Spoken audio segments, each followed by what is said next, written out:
तो हेलो दोस्तों, आज हम जानेंगे दुनिया के 10 सबसे खतरनाक गैंगस्टर के बारे में, तो जिससे यमराज भी कांपते थे। उससे पहले आप चैनल पर नए हो तो चैनल को सब्सक्राइब कर देना ताकि मेरा हर एक वीडियो आप तक पहुंच सके। तो चलिए वीडियो को करते हैं स्टार्ट। नंबर 10 पर आते हैं आमदो कैलेंडर फेटेंसी, आसमान का राजा। अगर ड्रग की दुनिया में किसी ने आसमान पर राज किया तो वह था आमदो कैलेंडर फेटेंसी। उसे लोग कहते हैं लॉर्ड ऑफ साइक, क्योंकि उसके पास निजी विमानों का इतना बड़ा नेटवर्क था। ड्रग हबों के रास्तों देशों तक पहुंचती थी। उसका कंट्रोल बेहद शक्तिशाली था। वह रातों रात टनों कोकीन एक जगह से दूसरे जगह तक का स्मगलिंग करता था। उसके पास पैसा इतना था कि लोग उसकी दौलत का अंदाजा भी नहीं लगा सकते थे। महल, प्राइवेट जेट, हथियार बंद लोग। उसकी जिंदगी किसी फिल्म जैसी थी, लेकिन अंदर ही अंदर वो हमेशा डर में जीता था, क्योंकि पूरी दुनिया की एजेंसी उसके पीछे थी। धीरे धीरे पुलिस का दबाव बढ़ने लगा। फिर उसने एक खतरनाक फैसला लिया। उसने अपना पहचान बदलने के लिए प्लास्टिक सर्जरी करने की सोची, ताकि वह दुनिया की नजरों से गायब हो सके। लेकिन किस्मत को कुछ और ही मंजूर था। 1947 में सर्जरी के दौरान उसकी मौत हो गई। दुनिया हैरान हो गई। एक ऐसा गैंगस्टर जो गोलियों से भी नहीं मरा, पुलिस एनकाउंटर से नहीं मरा, बल्कि अपनी पहचान बदलने की कोशिश में खत्म हो गया। उसका अंत जितना रहस्यमय था, उतनी ही खतरनाक उसकी जिंदगी थी। अब आते नंबर 9 की ओर, जॉन गोटी, टेफ्लॉन डॉन। कुछ गैंगस्टर अंधेरे में रह के काम करते हैं, लेकिन जॉन गोटी को लाइमलाइट पसंद थी। महंगे सूट, चमकदार जूते और महंगी कारें, और किसी फिल्म स्टार जैसा दिखता था। लेकिन उसके पीछे छिपा था बेहद खतरनाक माफिया बॉस। न्यूयॉर्क की गंभीरो क्राइम फैमिली का नाम बेहद खतरनाक उस समय माना जाता था। जॉन गोटी उसका सबसे बड़ा चेहरा था। उसने अपनी बॉस की हत्या करवाकर खुद सत्ता हासिल की, और फिर शुरू हुआ उसका आतंक। हत्या, उग्राही, गैंगवार, हर जगह उसका नाम था।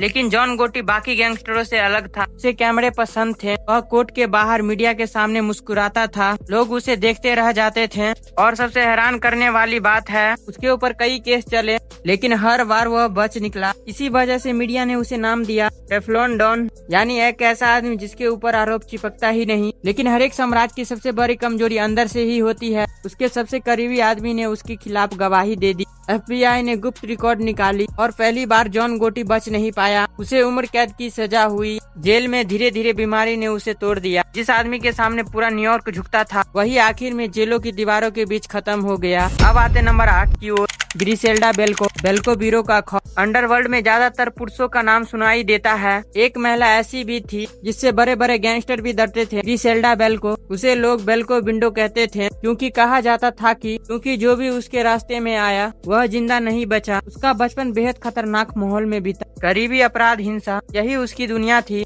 कम उम्र में ही उसने अपराध करना शुरू कर दिया। धीरे धीरे वह ड्रग तस्करी की दुनिया में पहुंची। वहां पहुंचकर वह सिर्फ काम नहीं किया, राज करना शुरू कर दिया। उसका नेटवर्क अमेरिका तक फैल गया। अमेरिका की सड़कों पर कोकीन वॉर चल रही थी। हर दिन गोलियां चलती थी, हर दिन लाशों मिलती थी। उनके पीछे बार बार एक नाम आ रहा था, ग्रिसेल्डा बेल्को। के आदमी बाइक पर आते।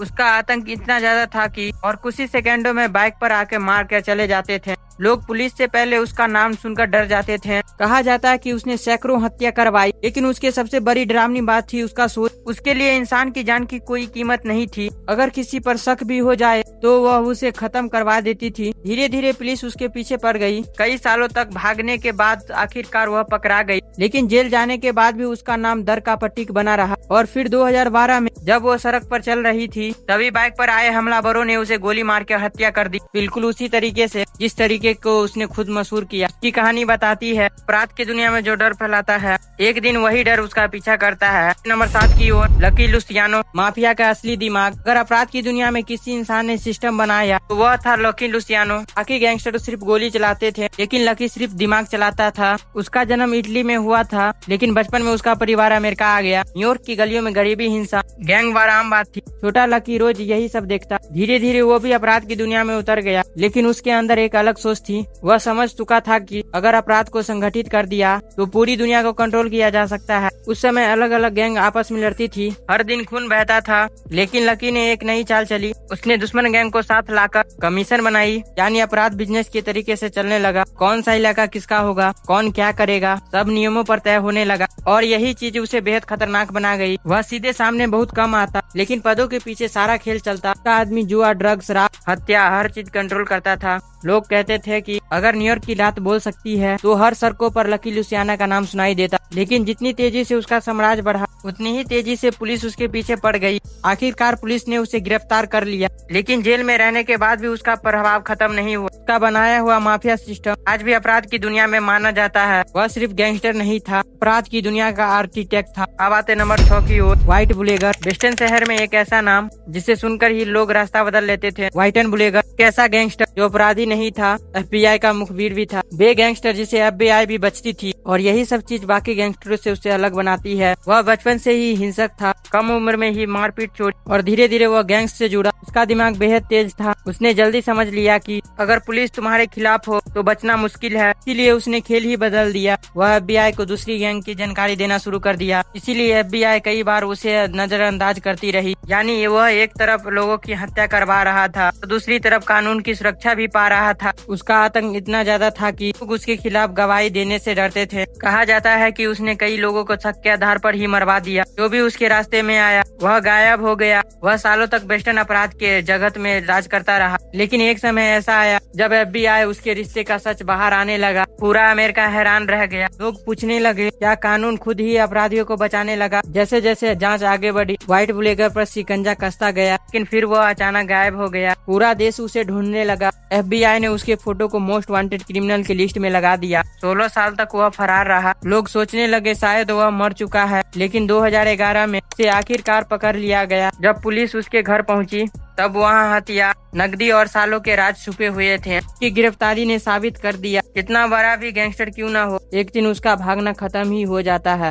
अब आते नंबर 5 की ओर। फ्रैंक लूसिका, जिसने पूरे सिस्टम को चुनौती दी। न्यूयॉर्क की सड़कों पर 1970 के दशक में एक ऐसा आदमी उभरा जिसने सिर्फ ड्रग नहीं बेचा बल्कि पूरे अपराधी सिस्टम को बदल दिया, जिसका नाम था फ्रैंक लूसिका। वह बचपन से ही हिंसा देख चुका था। गरीबी, नक्सलवाद और डर उसे अंदर से कठोर बना दिया। कम उम्र में उसने समझ लिया था कि इस दुनिया में सिर्फ तुम डरोगे या लोग तुमसे डरेंगे। धीरे धीरे वह अपराध की दुनिया में उतर गया, लेकिन फ्रैंक वाकिल गैंगस्टर जैसा नहीं था। जहां बाकी लोग माफिया के जरिए ड्रग खरीदते थे, वहीं फ्रैंक ने सप्लाई लाइन तक पहुंचने का फैसला किया। वहीं वह एशिया से सीधे हीरोइन मंगवाना शुरू कर दिया। इसी वजह से उसका माल शुद्ध और सस्ता था, और यही चीज उसे बेहद ताकतवर बना गई, और वह कुछ ही सालों में करोड़ों डॉलर कमाने लगा। उसका लाइफ स्टाइल देखने से लोग हैरान हो जाते थे। महंगे सूट, सोने के ज्वेलरी। लेकिन अपराध की दुनिया में सबसे बड़ी गलती क्या होती है? बहुत ज्यादा दिखावा। एक बॉक्सिंग मैच में फ्रैंक ने इतना महंगा कोट पहना, पुलिस की नजर सीधे उस पर पड़ गई। उन्होंने सोचना शुरू किया, एक साधारण आदमी इतना पैसा कहां से ला सकता है। फिर शुरू हुई एक जांच। धीरे धीरे पुलिस उसके नेटवर्क तक पहुंचने लगी। उसके कई आदमी पकड़े गए, कुछ आदमियों ने उसके खिलाफ बयान भी दिए, और एक दिन फ्रैंक लुकास गिरफ्तार हो गया। जब उसके घर पर रेड पड़ी तब वहां से करोड़ों डॉलर मिले, लेकिन जेल जाने के बाद उसकी पूरी तरह से जिंदगी बदल गई। इस आदमी से पूरा शहर डरता था। अब वही सलाखों के पीछे अकेला बैठा था। उसकी कहानी एक बात साबित करती है, अपराध तुम्हें बहुत तेजी से ऊपर ले जा सकता है, लेकिन गिराता भी उसी ज्यादा तेजी से है। अब आते नंबर 4 की ओर। जोआकिन एल चापो, गुजमान सुरंगों का शैतान। मैक्सिको के पहाड़ों के बीच एक गरीबी परिवार में जन्मा एक लड़का, जिसके पास ना पैसा था, ना ताकत, ना कोई पहचान, लेकिन उसके अंदर एक चीज बहुत खतरनाक थी, किसी भी कीमत पर ऊपर पहुंचने की भूख। उस लड़के का नाम था एल चापो। बचपन में उसका परिवार इतना गरीब था कि कई बार खाने तक के भी पैसे नहीं होते थे। उसका पिता खेती करता था,